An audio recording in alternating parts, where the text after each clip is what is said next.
Athanasia, a young princess born without magic, lost her mother and was left in the hands of a cruel father who despises her and seeks her death. Yet she holds a power far greater than any spell, the ability to see her tragic fate at the hands of her tyrant father. But will she find a way to escape this dark destiny, or is her future already sealed? Our story begins on a stormy night, with the birth of the little princess, whom her mother named Athanasia, meaning immortality. The little girl was born without any magical power, but when her mother kissed her, a magic circle appeared on her forehead. The mother then wept and passed away. The servants quickly gathered because of an order from His Majesty the Emperor to gather all the possessions of his wife Diana in the palace and burn them without a trace. He commanded them never to mention his newborn daughter's name in front of him, as he had never loved his wife. Several days pass. We see the servants in the palace with the young princess Athanasia, but they don't care for her much. The hungry little princess falls asleep and enters a magical dream world filled with magic circles. She approaches a magic crystal with a book inside. When she draws close and bites the crystal, it breaks and the magic book emerges. As she opens it, Athanasia hears her mother's voice telling her, "Take care of yourself. This is your future." She then sees a glimpse of her future as a young princess standing in the palace before her father and everyone, being put on trial for violating the decree and using a black magician to plot her father the emperor's assassination. Athanasia cries intensely, telling her father it didn't happen and that they are mistaken, as all she ever wanted was his love. She begs him to save her. Her father, the emperor, tells her that she is not his daughter and that he has never loved her, then leaves, ordering them to imprison her forever. We return to reality. Athanasia wakes up, crying hysterically, and thinks to herself, "This cannot be my future." The maid Lilian York immediately rushes in, holds her, and tries to calm her down. Princess Athanasia thinks to herself that Lilian is the only one who comforts her. She is a count's daughter and her mother's friend who gave up her life in a noble family to come to the palace as a maid to care for Athanasia. Without her, Athanasia would have been left to starve. She says to herself, "I'm just an infant princess, yet I know my future. Will anyone believe me?" All she knows now is that this is a world of magic, and every noble can use it. According to the legend, there is a tower that is the source of all magic, where a great magician resides, of whom it said that it would be easy for him to erase the empire. However, the one with even more amazing magical powers is the emperor, her father. But Athanasia sees him as an unjust emperor who banished and imprisoned her for a crime she didn't commit in her future dream. Athanasia tries to sleep again, but wakes up crying, seeing the same nightmare, and determined that this will never be her future. 3 years pass. We see the servants cleaning the palace. A new maid talks to an older one, saying she didn't expect the Ruby Palace to be so lively, as she'd heard the atmosphere there was always gloomy. She mentions she came to the palace to care for the princess, whom she heard was very lovely and is eager to meet her. We see Princess Athanasia in her room surrounded by many books. She looks out the window and asks the servants where they are going. A maid tells her that the flowers have bloomed beautifully, so they're going to tend to them. The princess gets excited and goes with them to help. She puts on working clothes and helps them with the decorations. While walking through the palace, she sees the new maid standing by one of the palace room doors, seemingly searching for something. Athanasia approaches and asks her what she's doing. The maid nervously says she is new and got lost. She looks at Athanasia and mistakes her for the gardener's daughter, not knowing she is Princess Athanasia. Athanasia asks her where she wants to go. The maid says she wants to go to a place full of shiny gold. Athanasia suggests the place with the golden wheat, golden bread, or sunflowers. The maid gets angry and tells her she means shiny, precious things. Athanasia informs her that valuable things are kept where people cannot see them and asks the maid to follow her. They arrive at the kitchen and stand outside. The maid asks Athanasia, "Are you mocking me, little girl? Does it make sense to keep valuables in the kitchen?" Athanasia explains that the Ruby Palace has been abandoned for years, so even if there were valuable items, they would have been taken out a long time ago. The maid then asks about the emperor. Athanasia tells her that His Majesty is too busy to care about them. They see the maid Hannah come out with a tray of sweets. When the new maid sees it, her eyes light up because the tray is decorated with real, genuine gemstones. She asks how Athanasia can get into the kitchen. Athanasia tells her to wait a moment, then goes to Maid Hannah and asks for a few sweets. Maid Hannah agrees. Just as she is about to give her the sweets, Maid Says approaches and tells Hannah that it is not permissible to give Princess Athanasia things without permission. Athanasia approaches Says and pleads with her. Maid Says is softened by her cuteness and gives her the entire tray of sweets, telling her not to tell Maid Lilian. Athanasia takes the sweets and goes with the new maid to the kitchen. When the maid sees the golden plates and spoons, her eyes gleam and she tries to steal them. She gathers many golden objects and even removes the gemstones from the serving dishes, filling her bag. However, Princess Athanasia notices this, takes the stolen items from her, and tells her that it all belongs to her. The maid takes a knife and approaches Athanasia, chasing her. The princess quickly tries to escape, then unties a rope of a chandelier, causing it to fall on the thief maid. Many servants rush towards the kitchen to check on the little princess. The guards take the thief away, and they leave. At night, Maid Lilian is brushing the little princess's hair, and tells her she was very worried about her today because of the thief maid. The princess tells her she's fine, gives her a flower, and thanks her. When it's bedtime, the princess sleeps in her bed, and Maid Lilian leaves the room. The princess speaks to herself, saying, "I'm glad you're safe, Lillian. That's thanks to the prophetic dream I had. If I hadn't done that today, Lillian would have caught the maid, and the thief would have stabbed her in the stomach, and Lillian would have died," she continues. "My name is Athanasia, the magical princess who cannot use magic. But I have a secret. I can see my own future. As for my father, he never loved me, and I believe that this terrible dream is likely my destiny. But I do not intend to simply accept it." The scene shifts to His Majesty the Emperor's palace. A guard enters his room with a correspondence, informing him that, according to the knight's reports, a thief entered the Ruby Palace and attacked the little princess, but she managed to handle the matter herself, and the thief was captured. The Emperor gets angry and tells the guard he doesn't want to hear those details. The scene then moves to a strange man who wakes up and says, "Who is this who dares to deny the destiny of the Obelian Empire?" He then looks towards the palace. The scene shifts to the servants, perhaps at the royal palace, while Anastasia observes the events from afar. Due to the incident with the thief, the number of people in the kitchen has increased. It will now be very difficult to enter. She says to herself, "I won't let anything like this make me lose my real hope of collecting money." She loves gold or shiny things a lot. She had taken many golden dolls. At that moment, she enters and speaks to the servants, saying, "Good evening, I would like to eat some chocolate, please." All the girls are astonished and very happy that she is asking for something. Indeed, in just a few moments, they prepare the chocolate for her. Everyone was happy with her presence, as she is a beautiful and pleasant girl. The scene moves to Anastasia as she is eating the sweet treat next to the fountain and talking to herself about her dream boy, speculating she might meet him when she turns 19, or perhaps even sooner. "My luck will be wonderful, I think," she concludes. Then she remembers Lila and says, "I will take Lila with me, I will never leave her." At that moment, the chocolate drips onto her and stains her clothes, so she decides to wash herself in the fountain. Unfortunately, she nearly falls. She looks at her reflection in the water and remembers people's words when they told her that she looks very much like her mother, while her eyes resemble her father's. However, in terms of magical powers, she unfortunately possesses none. Regarding her eyes, they are very distinctive, but Anastasia says that in reality there is another girl named Jeanette who possesses the same eyes. Then she says, "This doesn't mean anything to me. I must escape as soon as I gather the money. When I collect the money, I will immediately run away." She had a pouch of dinars, coins, with her, and she decided to hide it in the forest, because the front security at the palace is very strict. She kept walking until she reached a certain place and wondered, it's not the Ruby Palace, so what is this place? She approached it more closely and entered, finding it completely empty. She remembers hearing some maids say that they were going to reinforce the security well and specifically search the princess's room. Therefore, she quickly ran under her bed, took her money, and went with it to the forest to hide it. However, after a few days, she returns once more to retrieve it. She searches for it left and right. At that moment, she finds that a squirrel has dug it out. She calls out, "Wait, little squirrel," but it doesn't heed her and runs away quickly. Here, she decides to look for a peanut to offer it so it will leave her jewelry and eat the peanut instead. The plan was successful. This means that there is now no safe place in the forest. She thinks and says, "I must find a safer place." Then she remembers that rented place and goes to it directly. She walks through its halls and finds no one. How can this towering place be shelterless and unknown to anyone, she wonders. Not only that, but she kept walking until she reached the main square, where she finds statues, perhaps made of pure gold. But here the great surprise happens. She turns around and finds two large people who say, "Since when was this small insect in our palace?" But one of the people deduces that her eyes are exactly the same as his own. She says to him, "Father," but we don't know now if he is her father or not. She then asks, "What exactly is the story? Is this my father? Is this the Demon King's palace? Did I come to the wrong place? Where exactly can I get out of here? I want to escape quickly." The man tries to remember and eventually recalls a girl who was indeed riding a horse. He remembers her and says, "You are Anastasia." Then he recalls what happened at that time when the servants were sitting and said, she was a good girl named Anastasia, which is what her mother named her. He says to her, "You have grown up a lot." Then he holds her cheeks and pinches them a few times.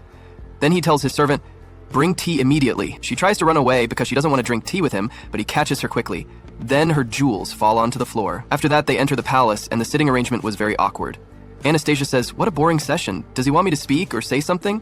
How long will I just sit here?" He speaks to her and says, "Are you always silent? Can't you speak? Come on, speak, Annie. I won't do anything to you." Finally, she speaks, and he hears her voice after a session of silence. He brings her cake and food, but she was very shy. His servant enters again, but he tells him to go outside. Then he talks to her about himself, revealing that he is the emperor who once caused chaos in that land, burned much, and misled people. But he is now no longer as he was before. He tells her, "Come on, drink the tea and eat the food, Annie." She was nervous and said, "What should I call him? What should I say to him? Should I call him father?"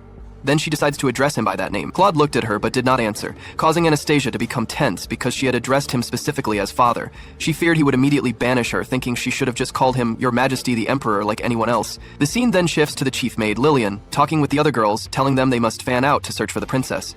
Suddenly, the princess appears before them, running and crying. The chief maid embraces her and asks where she had been, as she was extremely worried. The royal guard then speaks to Lillian, explaining that the emperor had informed him that he would be summoning his daughter again. Anastasia cries, hating the idea and not wanting to see him again. He had been so cruel before, and she didn't know what he was trying to do. He had decided that he would personally supervise the princess from now on, but she resolved not to let him tempt her with sweets. Anastasia then goes with the chief maid, Lillian, to see her father, the emperor. The emperor welcomes her and tells her it's been a long time since they last met. She replies that he is right. She had the honor of meeting him last time, 5 years ago. The emperor is surprised that she remembers that. Before he can finish speaking, Anastasia feels so nervous she wants to throw up. Her father is the emperor of the Obelian Empire, and everyone calls him a great man, but she knows he is cruel and greatly merciful, sarcastically. The emperor then speaks, saying that he was unable to care for her due to being busy with government affairs, and he entrusts her health and vitality to Lillian. Anastasia understands that he is lying. It's not that he couldn't care for her. If he had wanted to, her life would have been enjoyable. She just wants him to continue leaving her alone and let her return immediately. The emperor continues, informing Lillian that he heard everything about the incident at the Ruby Palace. From now on, he will personally oversee the princess, and she will receive treatment appropriate for a princess. We move to the maid staff, where Hannah tells her friend, Shez, that she never imagined the king would come to the Ruby Palace, and they are now certain that the princess's life will be filled with happiness. We then see the emperor sitting with the princess at a garden table for breakfast. The princess is still nervous and thinks to herself that she was supposed to avoid her father and live quietly, as her future disaster is caused by meeting him. As long as she never meets him, she can change her future. Yet this is extremely frustrating. The maids place many sweets on the table. The princess is amazed and thinks this is indeed appropriate princess treatment. She thinks to herself that her father was very cold to her before, and she doesn't know what he is trying to do with her. Could it be poisoned? She resolves not to let this cake tempt her. The emperor asks her why she hasn't eaten, saying he feels she suspects the sweets are poisoned. The princess is shocked that he might be able to read her thoughts. She tells him she likes cake, but Lillian warned her not to eat too many sweets or her teeth would rot. The emperor is surprised since she ate some yesterday. However, she can't hold back any longer. She takes a bite of the cake and finds it incredibly delicious. Nothing has ever tasted this good. She can't believe she dropped her guard because of a small cake like this. She then decides to eat the whole cake, as it would be wasteful to leave any piece of it. At that moment, the servants and the emperor's guard watch her from afar, relieved that she seems to be relaxing a little. The emperor asks his daughter to join him for a tea session every day. And so, the life of Anastasia began, where she saw her father every day, even though she didn't know why he suddenly started playing the role of a happy family with her. This made her very tense, but every now and then something nice would happen. The princess always tries to perfect things, but this only increases her tension. She tries to learn many things for her father, and every time she makes a mistake, she believes it's over for her. But for some reason, it seems her father has no intention of criticizing her. Perhaps he regrets what happened and is trying to be kind to her, and she believes she is not as afraid of her father as she was before. Anastasia sleeps, and in the morning she gets ready to go for a stroll in the imperial grounds as she heard there were flowers by the lake. She goes out to her father happily, strolling in the garden and picking many flowers. She runs and plays in the garden with joy. Her father reaches her and tells her he will show her the way and take her in a boat. Lillian informs him that the princess is uncomfortable with water, but the princess reassures Lillian and asks her not to worry, saying she must do what her father asks of her. The emperor says he will stay with her, so why is she worried? Or does she hate the idea? The princess replies that she didn't mean that at all. She wants to go with him anywhere. Indeed, the princess gets into the boat with her father alone. The princess is very scared when they are by themselves. He stares at her all the time, and she doesn't know what she should say. She is so tense that she can barely breathe. The emperor asks what she is thinking. She becomes more nervous and tells him that the weather is beautiful, the lake is beautiful, and then tells him his hair is very bright and beautiful, admitting that his hair is indeed beautiful. Every time she sees something golden, she thinks of pure gold. The emperor understands that she loves shiny things very much, and tells her that she has her jewels, and the day will come for her to take them. The princess says that time is passing slowly, and the wind carries the scent of flowers, which is a very pleasant feeling. Thinking about it now, she doesn't know how they are moving. They aren't rowing anything, yet the boat is moving. She believes this might be because of her father's magic. She looks at his clear blue eyes, like a blue sapphire. She wonders to herself if her father would have loved her if she could use magic. Then the princess sees a blue lotus flower and is captivated by its beauty and sweet fragrance. We see Anastasia, greatly captivated by the look of the flowers. She wants to touch and take the blue lotus, but she falls into the water. Something strong grips her leg. She calls for her father's help, but he does nothing for her. She then remembers what she dreamt, that because she broke the rules and used dark magic, she would spend the rest of her life in prison. She says, "This was supposed to be my fate always. Despite that, I held on to a little hope. I wished that he would accept me as his daughter." Finally, her father comes and saves her. Afterward, Athie wakes up with Lillian, Lily/Lily, by her side to check on her. When Athi realizes her father was the one who saved her, he uses his magic to dry her off. She is very happy that her father is doing all this for her. The Emperor then asks Felix to teach her to swim tomorrow, adding, "It won't be a long story if my daughter drowns." They return to the Ruby Palace, and Athi is overwhelmed by the shock and a cold that has left her bedridden. But she keeps thinking about what happened that day. Lillian tells her that the flower is the dream lotus, which creates an illusion to lure living creatures. Its sole purpose is decoration. As long as there aren't many of them, they aren't dangerous. However, if you don't possess magical powers, you will be attracted by its allure. Athi tells her the problem is that she is very weak, but she doesn't want to drink any more of the medicine because it's too bitter. Lillian tells her she must take it or she won't recover. At night, we see Athi's father by the lake, and then the girl appears, saying to him, "You came to see me?"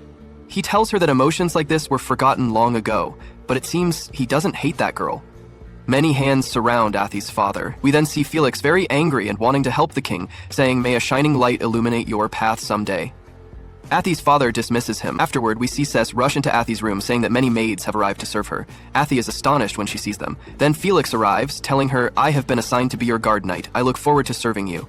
This concludes today's episode of this anime. Wait for us in the upcoming episodes. If you liked the video, don't forget to subscribe and turn on the notification bell to receive all that is new. So this episode kicks off with Princess Athanasia dreaming. She's dozing off to this gorgeous voice, right? She opens her eyes and she's in this flower-filled garden. She spots her mom way off in the distance. She totally looks like a fairy from a storybook. Athanasia reaches out and calls to her, trying to give her a hug, but then BAM! She wakes up, crying her eyes out because she misses her mom so much. Felix shows up and scoops her up. She notices he's super early today. He tells her His Majesty suggested you guys eat breakfast together. He wants to see you. Athanasia is like, "Yeah, right. My dad would never say that." She looks around and there are 0 knights today, which freaks her out.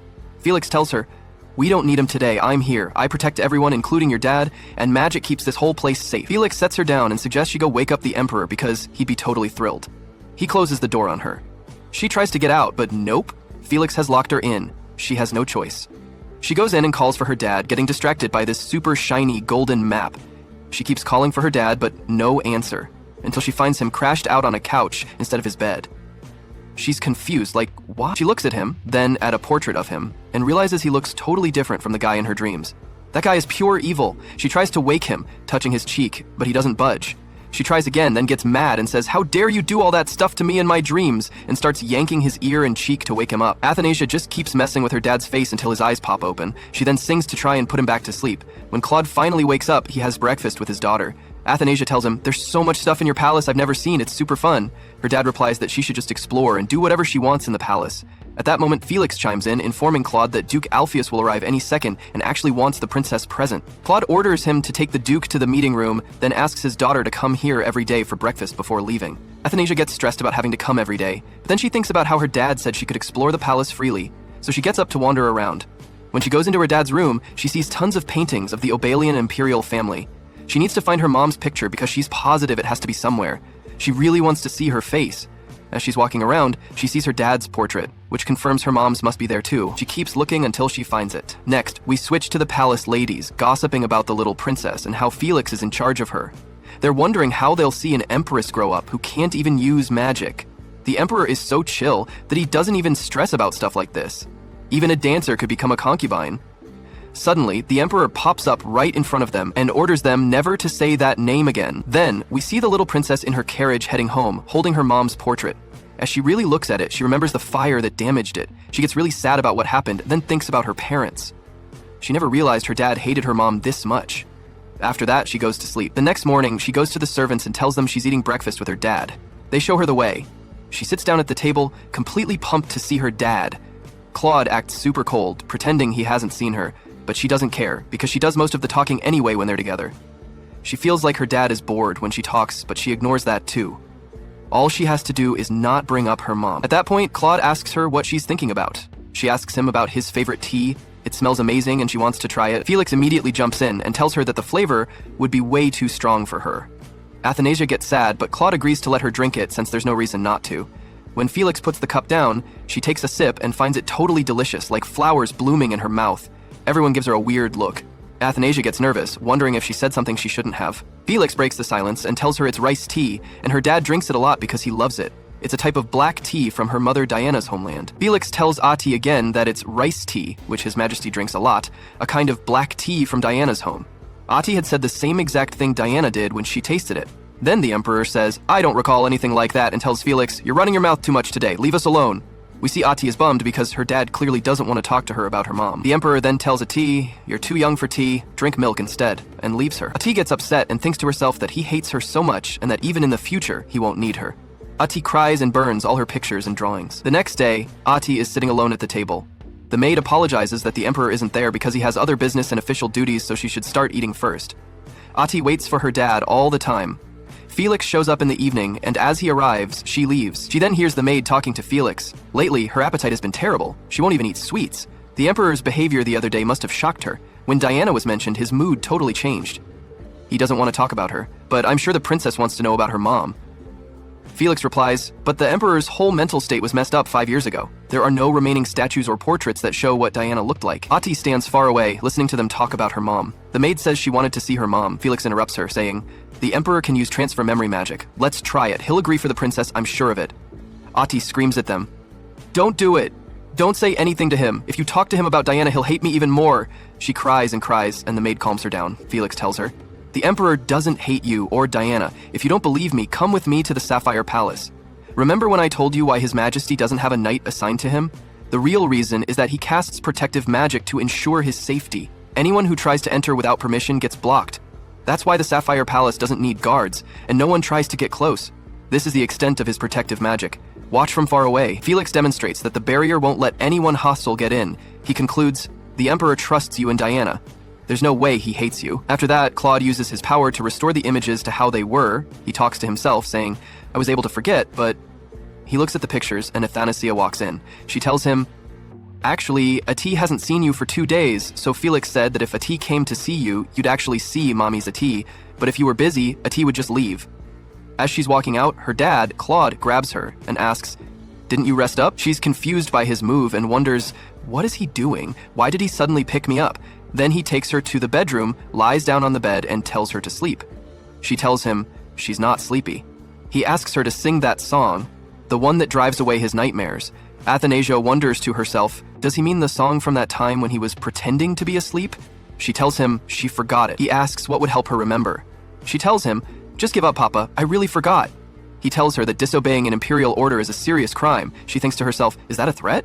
She answers him, "Okay, maybe I do remember. I'll sing for you now." She starts singing, and her dad, Claude, uses his power to make some stars appear. Athanasia falls asleep next to him. He says to himself, what a sassy girl. She's just like her mother. Athanasia dreams of her mother and father in the garden and thinks, I didn't know Papa smiled like that. It's like her mom is saying, this is true happiness. And that's how the episode ends. If you liked the video, hit the like button. Don't forget to subscribe and turn on the notification bell so you get all our new stuff. Hello girls, hello boys, welcome to a new video on the channel. Today we are all ready with the summary of chapter number 5 of A Charming Princess. Our little princess Athanasia has grown a little more. She has new problems to face, especially the fact that she doesn't have magic. Although her father loves her more and more, so there's no drama on that side. Of course, she's doing some things with magic books that could get her into a lot of trouble. After that, this guy who was investigating the whole time shift thing has already shown up. But anyway, tell us what you thought of this chapter number 5. Please leave your likes, comments, and you can also subscribe to support the channel. With the scene shifts to Claude having to get up after that sweet nap together, because Felix says there's someone looking for him, and it seems Claude has an idea of who it is. And Athanasia wakes up too. From another perspective, we go to the Emperor's throne and see that the person who needed to talk to Claude is called Alpheus, who asks him that since the princess is already old, she should find a playmate or someone to help her study. And of course, he suggests his son Ezekiel, who is 3 years older than Princess Athanasia and who could help him with the whole issue of raising her. Obviously, this Alpheus wants to be close to the Emperor, to power. After that, we see that Athanasia arrives at the throne and knows that this guy doesn't have very good intentions, that he simply wants to get closer to Claude. Since he was the one who presented that day when Athanasia was exiled, he presented this girl named Jeanette Margarita, whom he baptized the true princess of the kingdom of Obelia. Just like that, she approaches her father, sits on his lap to say that she doesn't need any kind of friend or help to study, that she has learned a lot, and yes, the truth is that she is a pretty smart girl, Athanasia, and it is clear that she doesn't need anyone else. But the ugly one doesn't shut up and asks her if she is also doing very well in the subject of magic, because he knows that obviously the princess can't use it, so that was a low blow. After that, Claude gave in and told her that for now his daughter didn't need anyone. But this thing about magic is true. Athanasia may know a lot about the world, its laws, Obelia, but she has no magic. And sooner or later she believes that someone could challenge her for the kingdom, for everything she has in a duel of magic. and she wouldn't be able to do anything. Therefore, she gets access to a magic item that spins when it detects a person's magic power, and the faster it spins, the more magic power the person has, but it doesn't do anything with Athanasia, which is a bit strange since her father, Claude, has the greatest magic power in the entire kingdom, and her mother was a magic dancer. So it's absolutely strange that she can't use it. From another perspective, we see Lillian walking along the city's roads buying some fruits and things for the princess, and everyone is obviously talking about her. It's just a matter of time before they obviously name her after the princess. It's been 2 years since they last tried to get Athanasia a study buddy. The scene shifts to the library while Athanasia was reciting what appears to be a poem, with her father listening attentively. The ugly one, Alpheus, comes to him again, telling him that now Athanasia has grown up, that every time he sees her she is more charming, and that if now she is ready to have a person to study with, but that it does not need to be his son since he has a girl his age named Jeanette. Margarita. Athanasia doesn't want to hear anything about that woman and wants her completely away from her and her father too. So she starts telling Alpheus that she knows much more than that Jeanette, that she can't help him with any kind of studies, and she starts reciting to him what Obelia's constitution is, article by article. Come on, she's an impressive girl, so Alpheus doesn't really have much else to offer that's useful. And not only that, but this supposed Jeanette also has some similar tastes to Athanasia. Since a famous book has just arrived from another kingdom, and Jeanette is waiting for it to be translated so she can read it, and Athanasia gives her one as a gift to take to Jeanette, and it was just a flex. Why? Because on the cover, it says that it was translated by herself, by Athanasia. Yes, she is an extremely intelligent girl. She simply asks Alpheus to bend down and she touches his hair, telling him it's as soft as a white bunny. Telling her to remember that she doesn't need anyone by her side, silly. From another perspective, Claude watches all this and gives her a book that Athanasia had been asking for. The scene shifts to Athanasia once again in the forest, trying to unleash her magical powers. Since this book was a grimoire containing spells, incantations from a rather ancient wizard whose name had already been lost, and one of those spells served to unleash or reveal a person's magical power. So Athanasia tries it, makes the seal on the ground, and the book disappears. It goes to another location. And here, Athanasia collides with this guy who had been investigating this temporal change that had happened. When he sees what he felt led him to Athanasia, he believes he was wrong, that she is not the one who made all this temporary change. After that, Felix arrives to talk to Athanasia to take her away from there, but this guy, with a snap of his fingers, makes Felix forget what he was doing and leaves there, leaving them alone, and where this guy, who calls himself Lucas, who is the most powerful magician of all, says not to do that spell, that incantation that was in the book, because it could bring bad things.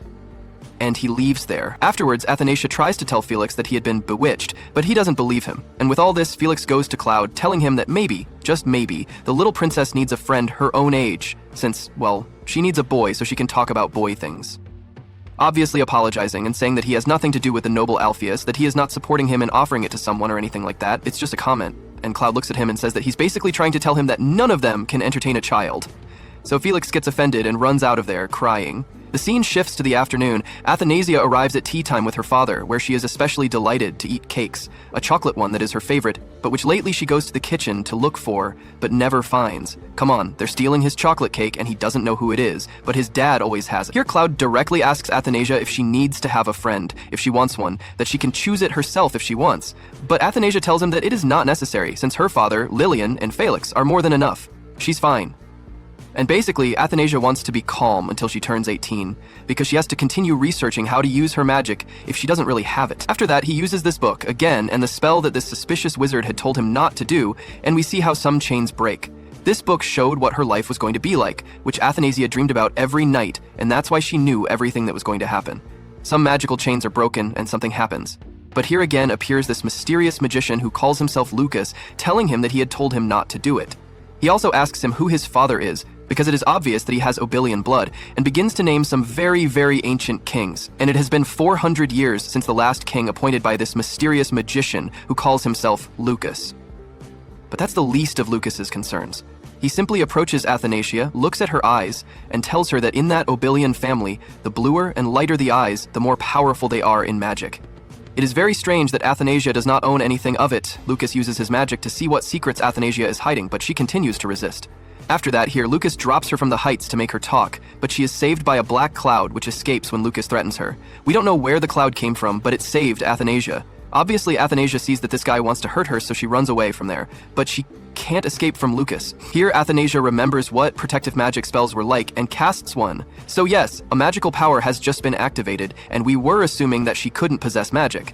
Lucas stands still and simply breaks this defensive spell and is left thinking, that they will soon see each other again. After that, Athanasia, who was running through the forest to see her father to tell him everything that had happened, ends up fainting and also coughing up blood. Something bad is happening to him. Obviously, Felix and Claude are very worried. Thus ends chapter number 5 of A Charming Princess. The truth is that a very good, very intriguing chapter 5. More years have passed. Obviously, Athanasia's relationship with her father is becoming more and more solidified. She's already the princess no matter what, but she's tried to improve in every way she can so that she won't be displaced. Still, what it doesn't have is magic, and it's necessary. So he's trying to do everything, and it seems like what he just did now caused him a lot of damage. Let's hope he's okay, but we'll see in the next chapter.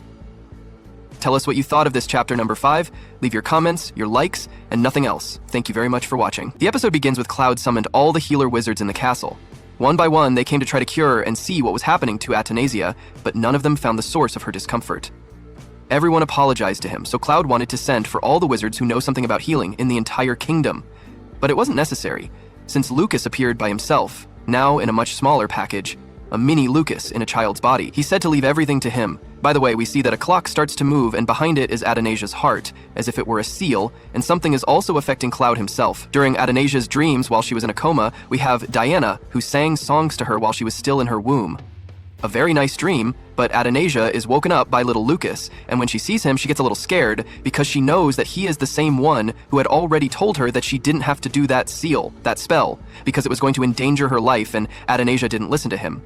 So here, she wanted to play dumb a bit, not pay attention to him, but it was Lucas himself who told her that he had saved her, so at least she deserved a thank you. Athanasia's chest didn't even hurt now. They have a moment there to fight, but Claude just arrives with Lilia and Felix, who were the happiest that Athanasia could finally be up and healthy since she had been in bed for a whole month. And we see how her relationship with her father has already improved a lot, since he carries her and lovingly asks her if she is okay now. When Athanasia tried to tell him that Lucas was the cause, or that he had tried to hurt her, Lucas spoke quickly and said that with all the help Athanasia had given him, he felt a little bad, that he had used all his magic and was obviously acting. I just didn't want Athanasia to spill the beans and say things he shouldn't. He acted a little weak, almost fainting, so Claude went to hold him. And here, Luke used magic and managed to see some things that we still don't understand. Still, Claude tells him that he will reward him properly for having helped, obviously, having saved his daughter, and that for now he can stay in the palace taking care of the princess. So Lucas got what he wanted, and Athanas couldn't do anything. It turns out that with the concern, now Claude is going to make his daughter go to the Esmeralda Palace, that he leaves the Rui Palace because he is very old. Athanasia obviously has her doubts and worries, since the one who arrived at the Emerald Palace had been Jeanette in her visions, so she is afraid of meeting her, but for now she is only going to think about spending time with her father, and also getting rid of this new problem she has, which is Luca, following her everywhere. He's basically living for free in the castle, because you have to continue taking care of your health. Athanasia asks him if he is not a liar, why is he pretending to be a child? And from what Lucas tells him, he's been asleep for 400 years and his magic isn't at 100% yet, and his real adult body uses too much energy, so that's why he has to be in that tiny little child shape. Besides, according to him, he had also used his magic to save Athanasia. Because the problem had been that someone sealed Athanasia's power, and her trying to free it made all this contained magic come out at once. Come on, Athanasia's power is extremely high, she possesses a lot of magic, and the person who sealed her magic did so to help her, because if he hadn't done so, her body basically wouldn't have withstood so much power. Just as Lucas tells Claudia as much as others that Athanasia is probably the most powerful monarch in the empire, here appears the creature that had saved Athanasia when Lucas had caught her and dropped her, which turns out to be a being created by Athanasia's own magic. It is a divine beast, and Lucas advises him not to touch it too much. Why? Because, as it is its own magic, it is made of power. Every time Athanasia touches him, she is consuming that magic. It is returning to her body, and this is dangerous because we already said that it is too much power and can explode at any moment. He's basically a walking bomb, since Kuro, as Atana's named, the little kitten or Blackie in English, is the incarnation of Atana's magic. The main thing Lucas tells her is that Atana's must learn to control her magic so that her body doesn't break down and she can use it. The problem is that he tries to control this magic, but now it seems that he has no magic again.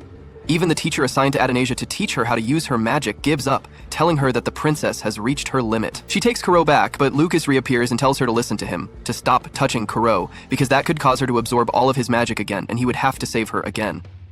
Athanasia tries to hide Kuro from her father, but the first to come out and tell everything is Lucas, the one who always acts in front of the king. He's dangerous for the princess, but if she touches him from time to time, nothing will happen, and he'll keep an eye on her to make sure nothing happens to her. So Athanasia sees that, although it is a little annoying, he also tries to help her. And well, Athanasia has this moment to thank her father for letting her stay with Kuro. Athanasia continues trying to control her magic on her own, but she can't, and she does increasingly dangerous things. And Lucas suddenly appears to bother her by telling her to be careful. So here Athanasia comes up with something, since he was the one who told her she had to learn to control her magic. Maybe he could help him, and the way he's going to convince him, so to speak, is that he's always around, and he's always hungry. So now you have a way to offer him something in return for his teachings. We see that the noble Theos went again with Claude to insist on this friendship that Athanasia needs, but he will no longer be her son because he is going to study abroad. But instead, he once again offers him the friendship of Jeanette, who has been trying hard for the princess. Claude tells Athanasia that if she wants, she can be her friend, and if not, it's fine. But Athanasia says yes, that it's a good idea to be friends, but that she has her own choice. And this is where Lucas comes in. Now, he wants him as a friend, and obviously, Lucas is also going to teach him how to use his magic. They go through different ways of how to control Athanasia's magic, to teach her the basics and even make her exercise, since her body must be strong to be able to use much more power. It's not easy at all, since it seems that Athanasia has a lot of sealed power, and this makes it difficult for her to use any of it. But little by little, she manages to do the most basic thing, which was to use her magic on a writing pen, which was levitating the pen while she was sleeping. So his magic is working, and Lucas can see that. Lucas asks her why she tries so hard when it's not necessary, since to live peacefully as she already is, she doesn't need anything else.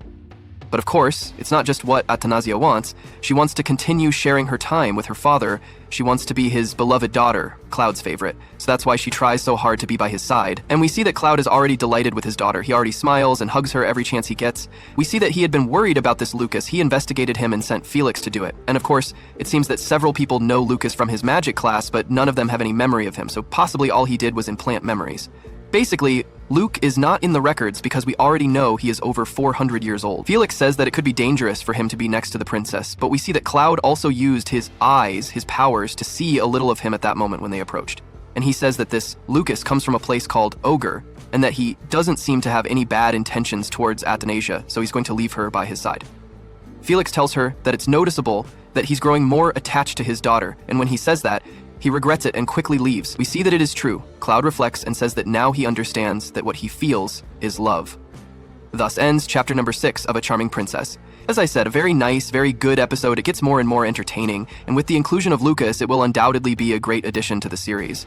Athanasia is still a child for now, but we'll probably soon have that time jump where we can see her a little older. Tell me what you thought of the episode. Leave your comments and likes so I can keep bringing you the summaries of this anime. Thank you very much for watching, and see you in the next one. The episode of this anime begins when Athanasia was with the magician who is teaching her, and all the magic path is her life.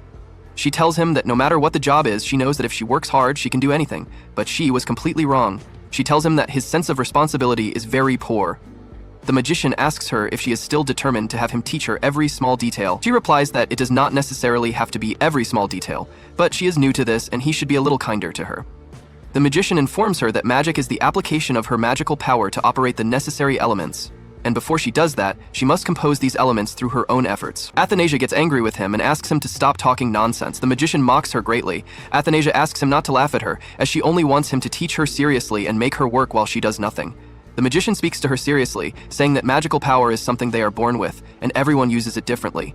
For example, he uses his magical power to pour tea and tidy the plate. Then he tells her that he does it the right way, not like she does, so she must earn it herself or this magic will never be hers. Athanasia thinks to herself a lot, because she wants to do it alone since he did not even want to teach her the basic trick behind it.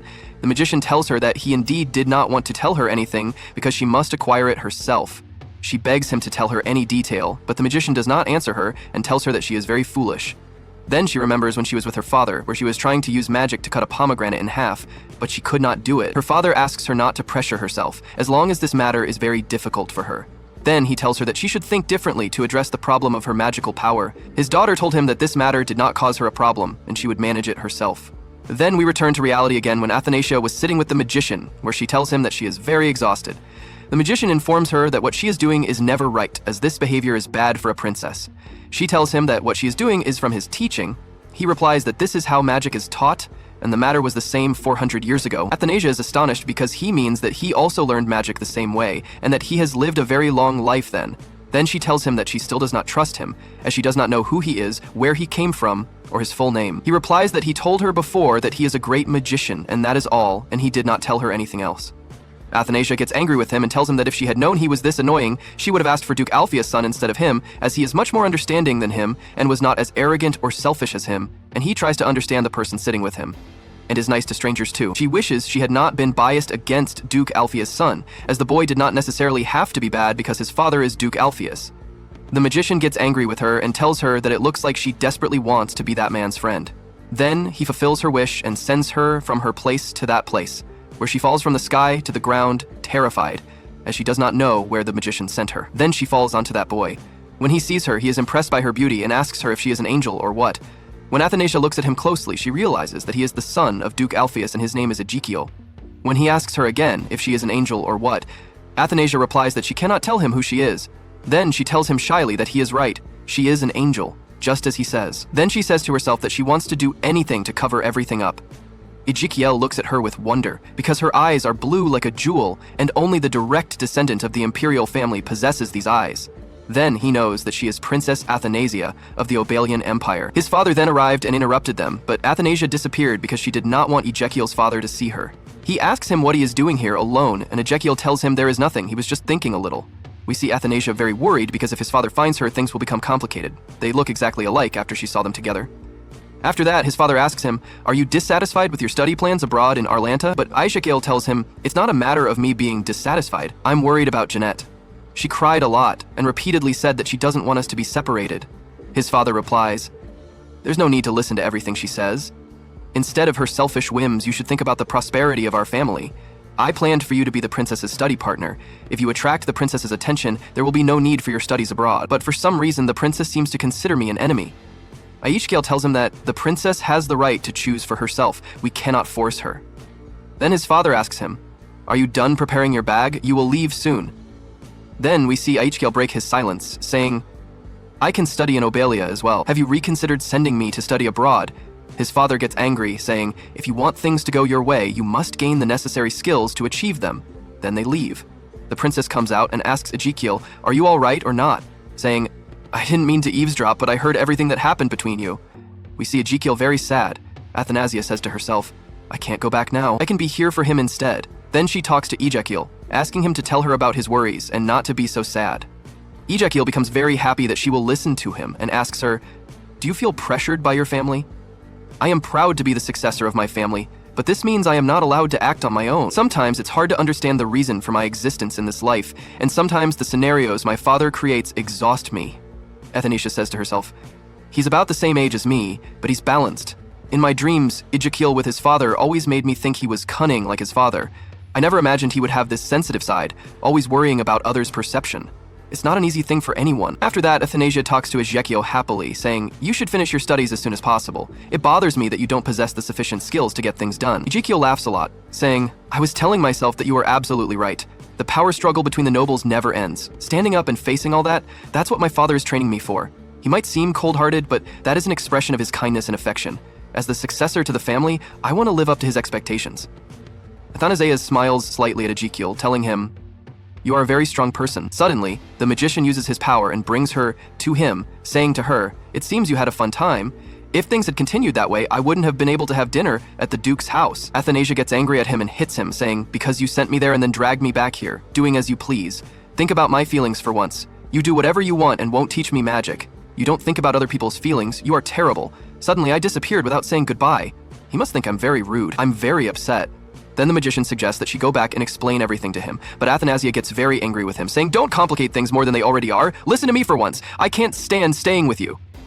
Then the scene shifts to the garden, and the maid says, "Since the magician arrived, vitality has pulsed in the princess." Athanasia hurries off, and Lillian asks her, "Your Highness, it is almost time for dinner. Where are you going?" Athanasia says to herself, "That Lucas, he is very provocative. I will not talk to him anymore." She says, "A week has passed already, and I still can't use any new magic. What does he mean by acquire? I don't understand. If things remain like this, everything I saw in my dreams will happen." Then her mother calls out to her, and Athanasia is surprised and says, "What was that? It was as if I heard Mom's voice."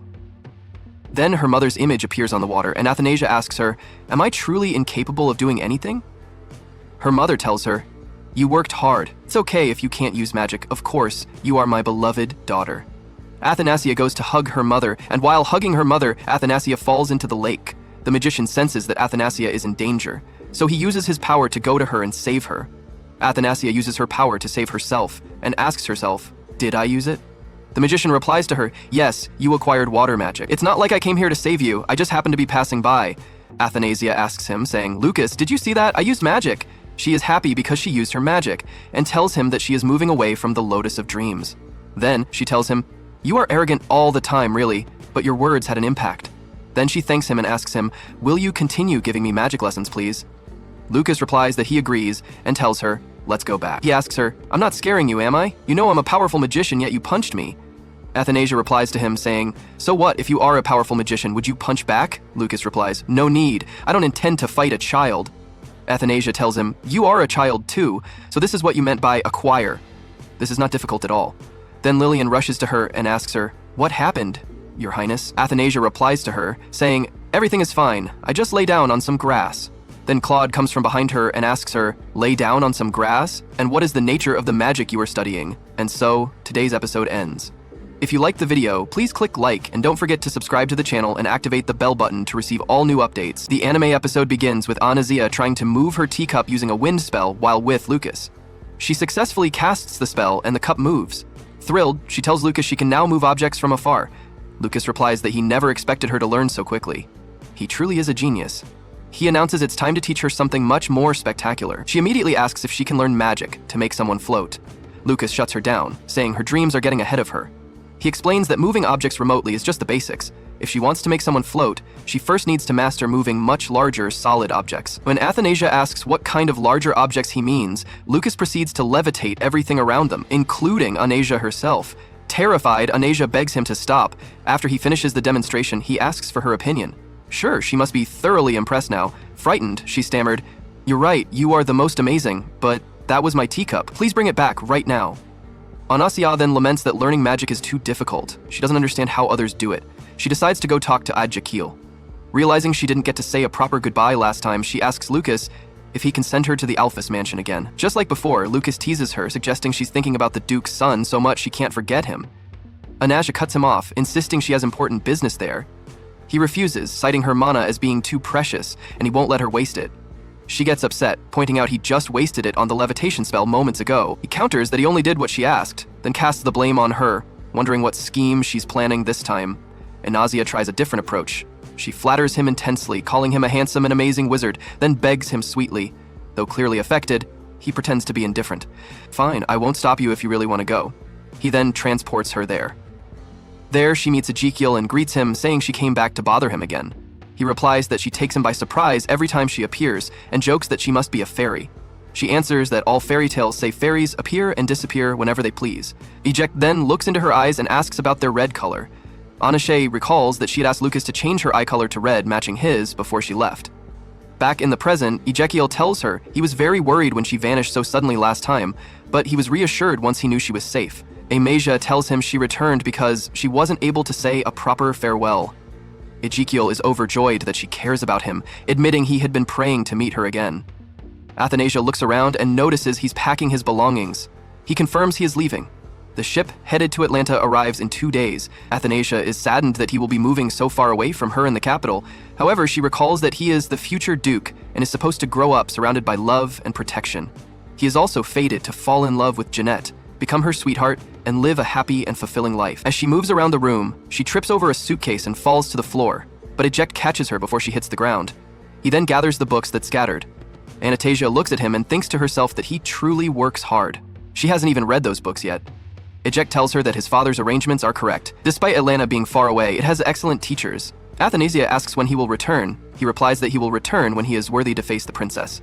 Jeanette arrives to see Ezekiel. She asks him to read a book with her and go outside, but he firmly refuses. She asks if someone is in his room. He tells her he will close the door and rejoin her shortly, then excuses himself from Athanasia, saying he won't be long. Athanasia comments to herself that Jeanette must be a very lovely child based on her voice. She realizes that this is Jeanette, the figure who has appeared in her prophetic dreams all this time. Jeanette's mother was the Duke's younger cousin and Anastasia's father's former fiancé. There were rumors that her mother slighted Anastasia's father when he wasn't the heir to the throne. When he claimed the throne, he ended the engagement based on her previous behavior. She later vanished after becoming involved with another royal noble. She died giving birth to the child with jewel eyes, Jeanette. Jeanette was then adopted by the Duke, grew up to be beautiful and elegant, eventually catching her father's eye once Duke Alphys introduced her, and becoming beloved by everyone as the happy princess. Anastasia concludes, "I'm supposed to hate her." Suddenly, Lucas appears and states that Jeanette is a chimera, a child created using black magic. They proceed to follow and observe Jeanette. Athanasia asks why they are tracking them. Lucas assures her not to worry. He set up a magical curtain so they cannot see them.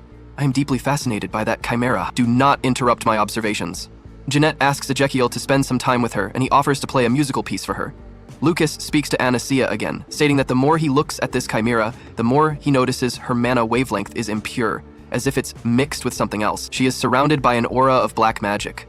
Athanasia gets angry, telling Lucas he's overreacting. She's a beautiful and charming girl. Lucas points out, "You defend her too much. She has the blue eyes of the Ulian royal family. Could she possibly be your sister? Come on, let's follow them." Ezekiel asks Jeanette if she would like to hear a specific musical piece, but she says no. She loves everything he plays. Athanasia speaks up to Lucas. "That's enough. Let's go. This is not something we should be eavesdropping on." They continue watching Ezekiel play for Jeanette, and Jeanette begins to cry. Ezekiel stops playing, and Jeanette apologizes, saying she just wanted to listen to his piano playing. He assures her he will play again. Jeanette asks him to stay, saying she wants to hear him play the piano as usual. Ezekiel reveals that leaving was his father's idea. Jeanette insists she will talk to the Duke and ask him to let Ezekiel stay. He tells her, "This is my wish too." She asks him, "Why aren't I the one you love the most? Don't you always do everything I ask?" Ezekiel tells her, "This situation is different." Jeanette responds, "You are the only one who cares about me. If you leave, I will." Ezekiel assures her he won't be gone forever and promises to write to her. Jeanette cries, "Don't leave, brother." Athanasia reflects, thinking, so Jeanette also faces moments of separation like this. She begs, but she is powerless to change the situation. Athanasia remembers herself begging her own parents and questions why her father didn't care about her. "We both lost our parents at a young age. Jeanette is just like me. We are both lonely." She returns to the present and says to herself, "I don't know why, but I really want to see my father right now." Lucas asks her, "You saw her future, didn't you?" Athanasia denies it, saying seeing the future is something even my father can't do. She asks Lucas why he is talking about this with a child. Lucas replies that she is no ordinary child and tells Athanasia they are heading back home. He muses to himself, "How will things develop from here? My interest is growing more and more." Athanasia mentally says goodbye to Ezekiel and Jeanette. The scene shifts to Athanasia, rushing excitedly toward her father, telling him how much she missed him. Claude comments that she shows up whenever she pleases. Felix says, "Your Majesty, you're acting like a crow today." Athanasia asks, "Am I cute like a crow?" Felix replies, "You are the cutest on the entire continent." Claude tells Felix, "Don't spoil her too much, keep a 10-foot distance from her." Claude then asks Athanasia, "Why did you suddenly come looking for me?" Athanasia replies that she's been studying magic all this time and hasn't had a chance to see him. She missed him. Claude asks, "Is studying magic exhausting?" Athanasia says, "It is exhausting. I don't get enough sleep every day, but I will absolutely not give up halfway." Claude tells her, "You must have exerted yourself more than I imagined. I initially thought I would just accept it when you suggested giving up, but I see your determination now. Go on and keep working at it." Athanasia asks him, "Will you always love me, father?" Her father asks why she says that. She replies, "She just needs to know." Her father answers, "Of course." Athanasia is thrilled. It's a promise. Things will stay this way forever. Her father confirms, yes, it's a promise. The scene transitions to Athanasia sitting on her bed, talking to herself. "It's fascinating to see people from my dreams. I quickly notice that things in reality differ little by little from my dreams. My father doesn't reject me like he did in my dreams. I is different from his father, and Jeanette just wants to be loved by her family, nothing more. Perhaps I was overly influenced by my prophetic dreams." That's not good. Then Lucas appears, speaking to himself, "Interesting. Fate is diverging more and more. Which direction will you lead this story, my little princess?"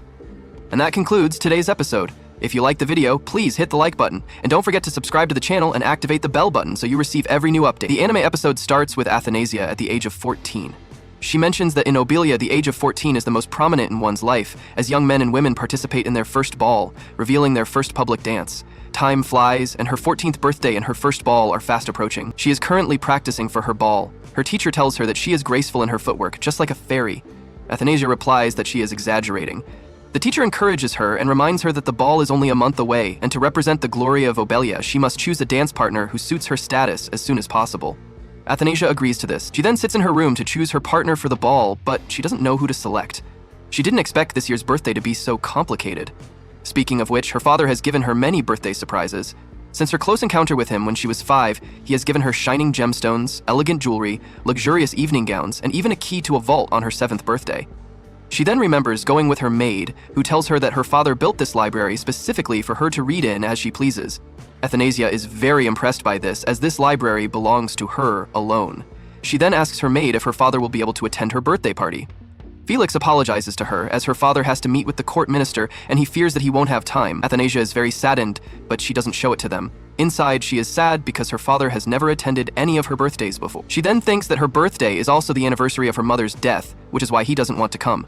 This is why Lillian and Felix spend her birthday with her every year until this year. As she sits, thinking about her partner, Lucas comes to her and asks her what she is doing and who the people in the pictures in front of her are. Before she can answer, he tells her that he knows she is looking for a dance partner, and they all look dazzling, so surely one of them caught her attention. Athanasia leaves to go, and he asks her where she is going.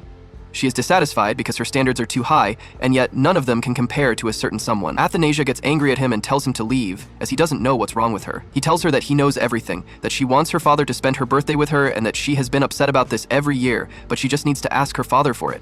It wouldn't be hard at all. He is her father, and she just needs to be honest with him. Athanasia, feeling sad, asks him to leave her alone for a while. The next day, we see Athanasia sitting with her father for tea, and he asks her about her dance practice. She replies that she is still practicing. He asks her if she has chosen a partner for her first dance yet.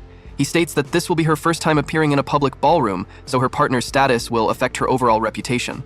He suggests she doesn't worry about choosing a partner, as perhaps he can choose one for her. She replies that he shouldn't worry about it, as she will decide in the next few days. He asks her if she has any special wishes or requests from him for her birthday this year. She tells him that she would be content with anything, as long as it's from him. She then remembers Lucas's words when he told her that she should tell her father to spend her birthday with her.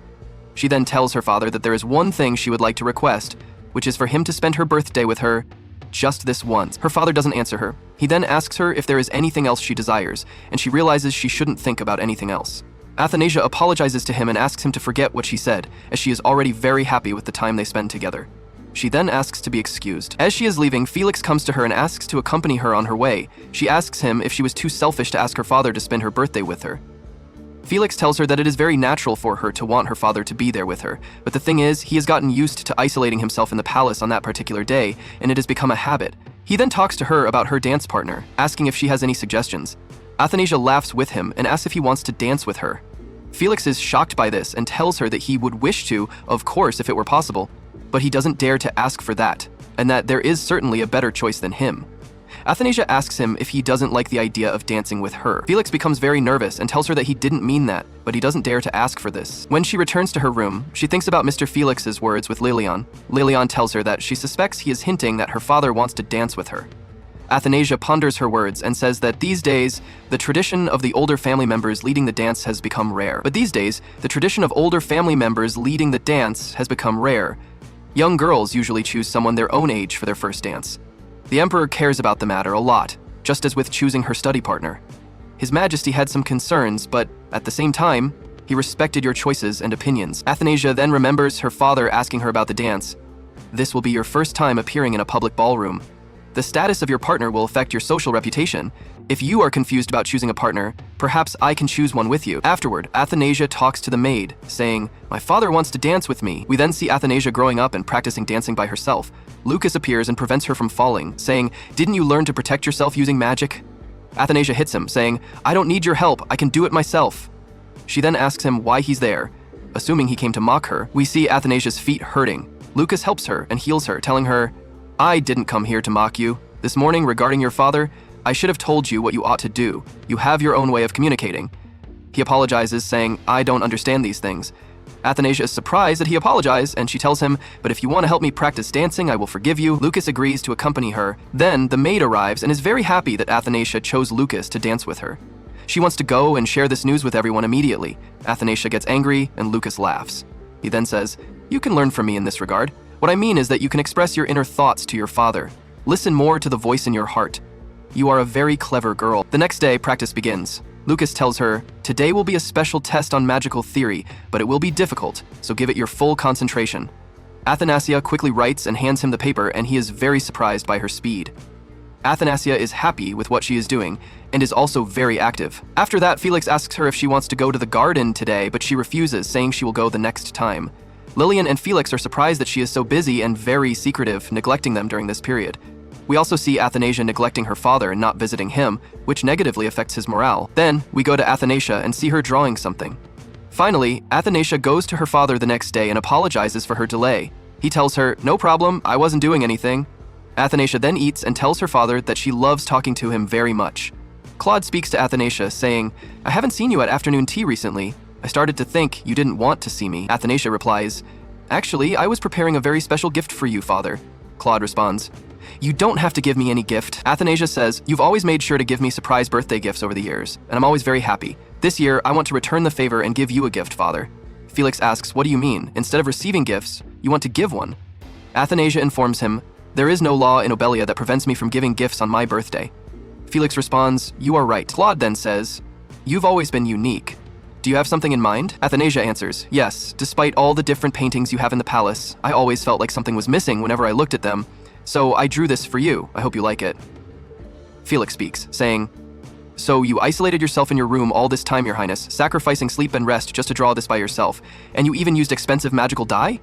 Athanasia replies, "Yes, I hope this painting is preserved forever." Claude says, "Besides your regular studies, you also received dance lessons, and yet you managed to find enough time to draw. You've always been diligent in your work." Athanasia tells him, "You always wish for my happiness, so I hope this gift brings you happiness too, father. At the ball, I want to fulfill your birthday wish, so I have a request." She then asks him, "Will you be my partner for the first dance?" The scene shifts to the birthday celebration, where they congratulate her, saying, "Happy 14th birthday, Your Highness." She thanks him, and some servants offer her gifts and congratulate her. She then asks them to eat cake and celebrate her birthday, and she thanks them all. She then goes to her room, sits on the bed, and talks to herself, saying, "Today was a joyous day." Lucas then comes to her and she asks him why he's late. He tells her, "I'm a great magician. Do you think I'm free all the time?" She then asks him, "Where is my birthday gift? I hope you're not going to say it's a crow." He asks her to close her eyes and count to 3. He then uses his magic to ignite some bubbles in the sky. She is amazed by them and is happy. He asks her, "What do you think? Are you surprised by the magic now?" She thanks him from the bottom of her heart. Athanasia then talks to herself, saying, "A lot of changes have happened over the years. I was surrounded by many people in whom I felt kindness, and I am very grateful to have met you all. I can truly say that I am happy. I only wish I could share this happiness with my father as well." The scene shifts to Claude looking at the painting and recalling his words to Athanasia, where he says, "You don't have to do that." Athanasia asks him, "Why not? I am your daughter. I want to be able to do something for you too." He then remembers her words to him in the past, where Athanasia says, "My mother and I will always be by your side." And with that, today's episode ends. If you liked the video, please click like and don't forget to subscribe to the channel and activate the bell button to receive all new content.